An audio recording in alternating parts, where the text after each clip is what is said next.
Guys, another DDS mindset na naman tayo ngayon.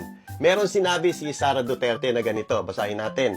Ang sabi niya rito, hindi na ako takot kung may masama mangyari sa akin.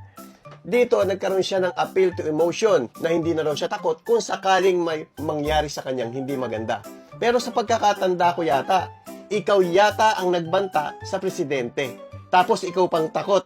Ngayon, ito pa ang sabi ng COA.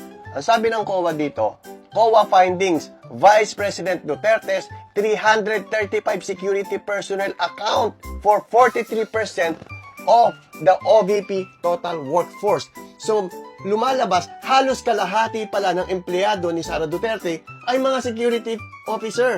So, anyari, Sara, ikaw pa ang takot, ikaw na ang nagbanta, marami kang security personnel, tapos ikaw pa ngayon ang tila nagmamakaawa o nagfi-feeling kawawa. Anyari sa'yo? Yan po ang ating DDS mindset.